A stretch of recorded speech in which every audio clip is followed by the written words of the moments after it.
ટ્રસ્ટીઓની અને માયાભાઈ સમજો, આપણા સમાજને હાથો બનાવવામાં આવ્યો છે, હાથો. બગદાણા ધામમાં બાપા બજરંગદાસ બધાયનું ભલું કરે.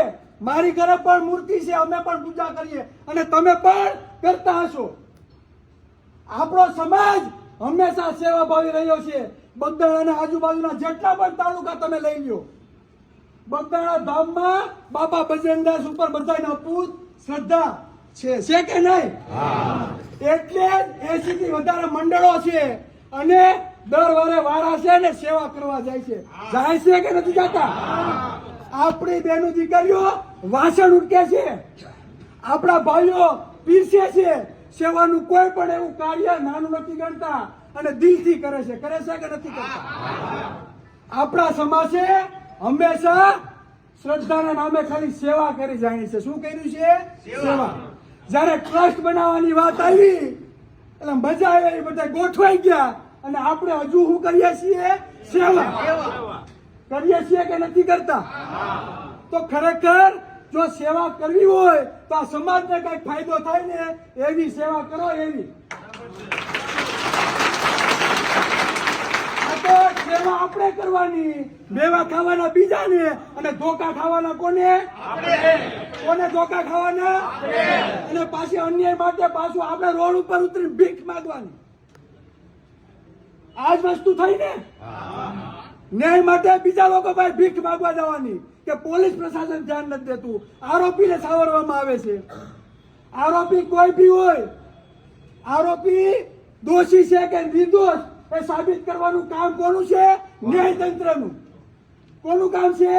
ન્યાયતંત્રનું. આપણે એમ નથી કહેતા ફલાણો વ્યક્તિ દોષી છે, પણ એ સાબિત કરવાનું કામ કોનું છે? ન્યાયતંત્રનું.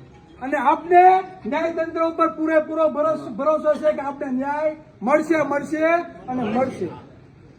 કહેવાનો મતલબ મારો એટલો, બરાબર, મેં આજે પણ સોશિયલ મીડિયાના માધ્યમથી કીધું હતું કે ભાઈ એવી સેવા ના કરો.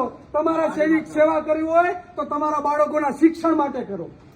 તમારા સેવા કરવી હોય તો તમારા સમાજનો આર્થિક ઉદ્ધાર થાય. તમારા પરિવારના ઉદ્યોગ ધંધા માટે સેવા કરો. એવી સેવા ના કરો કે તમને ધોકા પડે અને દુનિયા દાંત કાઢે. દાંત શું? દુનિયા દાંત કાઢે. એવી સેવા બંધ કરો, બંધ. અને આ સેવા કરવામાં રહ્યા ને એટલે જ આપણે ધોકા પડે છે. મેં આજે કીધું છે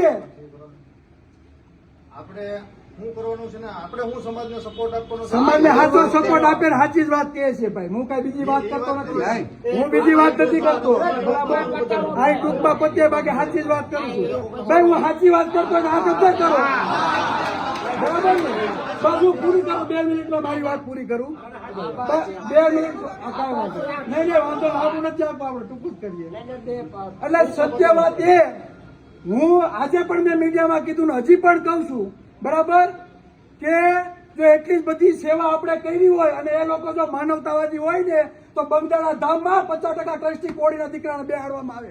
બાકી સેવા કરી દો બંધ. બરાબર, આપણે કઈ વાહિદા કરવાના છીએ ભાઈ? નથી ને? તો હું એટલું કહું છું ભાઈ, અમે આટલા વર્ષો ત્યાં સેવા કરીએ તો અમને પણ લાભ આપો અમારા સમાજને. સમજો, મારે ટ્રસ્ટી નથી બનવું ત્યાં, સમજો. પણ જે સેવા આપણે કરીએ છીએ તો સમાજનું કઈ નામ તો બોલાવવું જોઈએ કે નહીં? વાહિંદામાં વાહન ધોવા જ આપણા નામ બોલાવવાના છે. બસ વધારે વાત નહીં કરતા. મારી આ વાત આજે આરે અને કાલે પણ આજ રહેવાની છે. એમાં કઈ ફેર પડશે નહીં. જય સંવિધાન, જય ભારત, જય કાળી.